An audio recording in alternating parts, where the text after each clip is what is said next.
welcome to another episode of Geek Lunch Meat. I'm your host Chris, bringing you all the latest news and reviews and pretty much whatever else takes my fancy in the world of film and TV and books and comic books and computer games and anything else, as I say, that takes my fancy. This week, not a lot looking at the list this week, not a lot of news, so this might be brief, but we'll see. Now the main thing, sort of big news this week, carrying on from the last few weeks of the Indiana Jones 5 filming, is that Harrison Ford has injured himself. Apparently he's got a shoulder injury that he sustained rehearsing for a fight sequence. Now obviously Harrison Ford is not a stranger to getting injured on set. He obviously had The Force Awakens, a big pneumatic door on the Millennium Falcon set came down on his leg and broke his leg, I think, and he had to have surgery on that. And then he accidentally punched Ryan Gosling in the face on the last Blade Runner film. And also, just in his own, he's in real life, crashing his plane. He's done and hurt himself there as well. So, yeah, unfortunately, nothing new for him. And that's the problem. I think, what is he, 78 years old? I think he is now.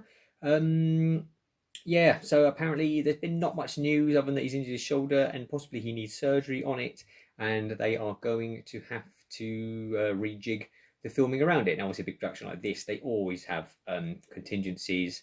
Obviously, even just if they have to film, if they're filming exteriors and they want sunny weather and it chucks it down for a couple of weeks, then they have contingencies where they'll move and say, well, okay, this is a backup set that we'll go and film on interiors and things like that. So obviously, yeah, they'll be scrambling around frantically trying to film everything that doesn't involve him. I suspect as well, because as we've seen before, it looks like obviously if they're doing stuff where they're de-aging or using stuntmen or sort of people that sort of resemble him that they will then computer generate a face on, they probably is quite a lot of different coverage they can get. So yeah, hopefully it gets better soon and it's not going to delay things too much. Shame that one, but I'll keep updated on any news we get on that.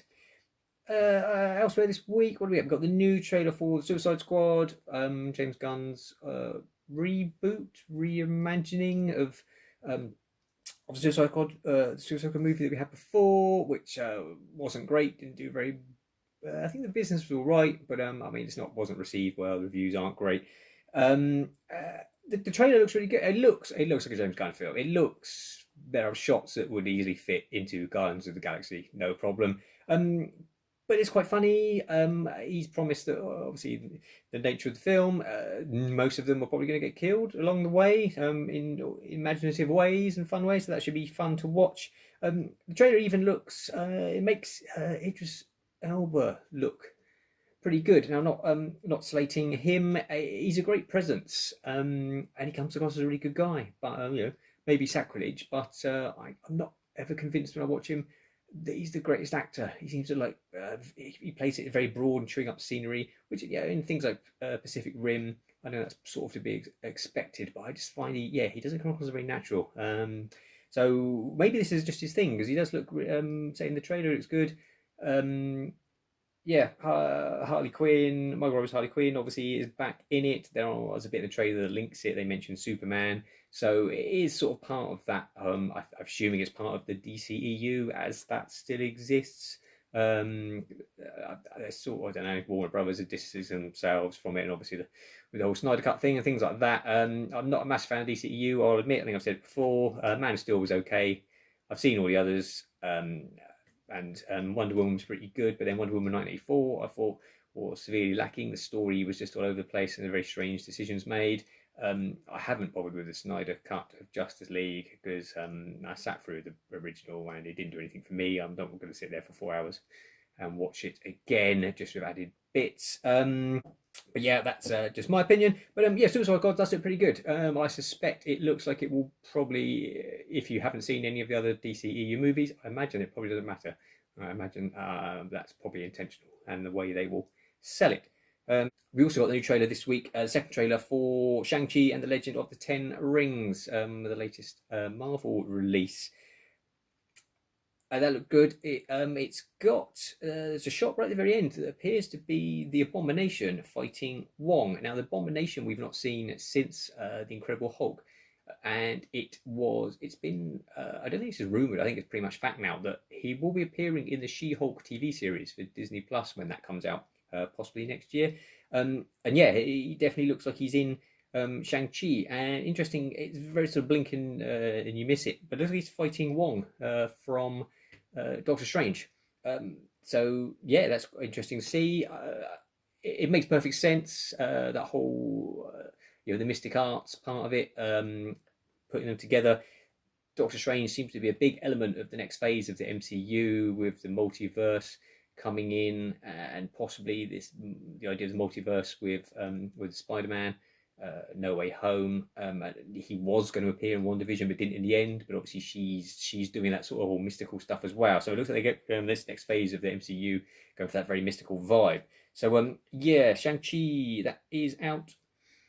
I think it's September. There's like four. We've got like Black Widow is 9th of July. That's imminent now. Yeah, then Shang-Chi, I think, is September. Eternals, I think, is November, and then Spider-Man's December. So we've still got four MCU films coming out before the end of the year. It's a bit of a glut there. I was over. Obviously, we haven't had anything at all since the last Spider-Man movie. So they're obviously catching up, which is fantastic. Yeah, not much other news this week. So what have I been watching? Sweet Tooth, I mentioned last week, I think. Finished that off. I really enjoyed it, based on Jeff Lemire's comic book about a virus that has wiped out a lot of humanity, and then there are hybrid sort of animal children born that people blame, but on the blame for the virus. But obviously that's sort of a plot point that people are looking into, and you've basically got Sweet Tooth, sort of nickname of this kid, who's part deer, has got antlers and ears like a deer, and obviously the people trying to track him down, and great fun. I really enjoyed it. It goes dark in places. I think I mentioned that last week as well, but it ended up really well. Definitely leading into season 2, so fingers crossed it's not one of Netflix's usual things where they decide to can it after one season, because I'd definitely see a second season of that. I also watched, binged Katla this week. It's Netflix Icelandic series. That's one thing I like about Netflix, where you get all TV shows from around the world, that you might not otherwise get to see. Yeah, Katla's really good. It is I say it's Icelandic. It's set in the small town of Vik, up on this glacier near this volcano, which is called Katla, which erupted a year ago, and it's been spewing ash and stuff ever since. Most of the town has left, but there's some people hanging on there, trying to make a living, and just it's bleak, absolutely bleak, just dripping with atmosphere. Really, really well done. You sort of think, why would these people hang on in here? I mean, the place is just, it's freezing cold, it's volcanic, everything's like black rock, and then you've just got ash piles everywhere. Ash storms come in, the wind brings them in, and everyone has to wear his face mask, and it's just a horrible place. But I suppose it's a bit like Chernobyl, Fukushima, where just these massive catastrophes happen, and people say, well, I haven't got nowhere, this is my home, I've got nowhere else to go, and they don't want to leave, and these people are there, and then basically a figure comes out of the distance. It's like a naked woman covered in ash, and then they realise it's this woman who went missing a year ago, the sister of one of the main characters, and then someone else turns up, and it's who appears to be possibly that she is someone who was in that town 20 years ago, and she hasn't aged a day. It's all very creepy. After very intriguing after the very first episode, it's full of intrigue, and you think, it definitely made me think, what's going on here? And I want to see some more. So yeah, that really enjoyed. It's I don't really, it is slow. I don't use the word slow as in, I know it puts a lot of people off. It's deliberately paced, shall we say. If you're the type of person who there's been a lot of people moaning online about shows like Loki, and even bits before that with WandaVision, where they give you the information as you need it, and it's not action scenes all the time and non-stop. And to me, if a program's good, if it's interesting to watch, that's fine. If something's billed as a big action vehicle and there isn't much action in it, then fair enough. That's a fair criticism. But yeah, it's just paced I mean, well, I mean, there's a glacier nearby. It's not quite glacial pacing, but I mean, it's that sort of build up of dread and intrigue and what's going on, to make you want to watch the next episode. Um, so yeah, give Katla a go if you like that sort of thing. So if you want something that's a bit more exciting, possibly not for you. What might be for you then is also binged Godzilla Singular Point, the new Godzilla anime series, the first season that's just dropped on Netflix. Yeah, that's like the complete opposite. That's like a overload. It's colourful. It's in your face. It's just, yeah, from the very opening credits. I think if you've suffered from epilepsy, possibly watch out. Could set you off. Absolutely, just images flying everywhere. Um, it's it's like the opposite of the last Godzilla series they did. I think it was the Planet Godzilla, the 3 movies they made, where Godzilla didn't really do much and just stood there, and it was all very boring and overwrought drama, mostly to do with the sort of the humans and the aliens instead interacting. This is like the opposite. It just throws everything at you. Lots of monster action. Jet Jaguar, the robot, is in it, who is superb. There's some pseudoscience. I don't know if it's stuff they've made up completely or they've based it on real fact and theories. Probably, I'm guessing, probably a bit of both. There's a lot of stuff to do. Say the singular point of the title is these. It's hard to explain. There's a lot of it as well in my head, and I think I swear a lot of it was just gobbledygook. Fourth dimension calculations and light bouncing back through time to do with predicting time via light that's bounced back from the future. All sorts of strange things. A super calculator they keep on going about, and the orthogonal diagonalizer. This thing they keep. There's not the MacGuffin of the show they keep talking about. It's like something that can't be invented, but it has been invented because it invented itself from the. It's all very strange. Godzilla doesn't turn up till about episode 8 is the only thing. So, but there is more. There's lots of monster action with Rodan and Anguirus and lots of Manda, big spiders like Kumunga. Lots of if you're a Godzilla fan, there's a load of Godzilla.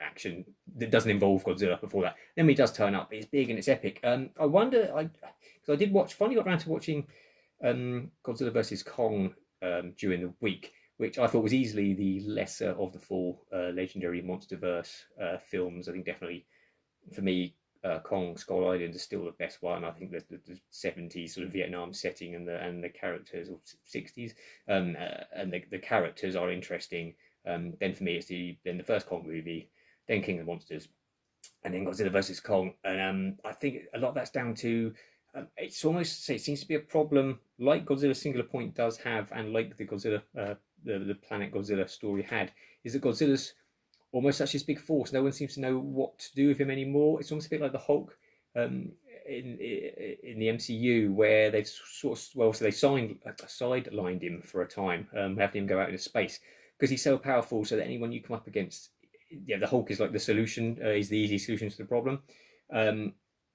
And then obviously then in having him meet Thanos and gets defeated, and then he doesn't want to come out again. So they sort of they sideline him for most of Infinity War, and then even Endgame. Once he's clicked his fingers with the gauntlet, he's then sort of injured and doesn't really take part in the big battle at the end.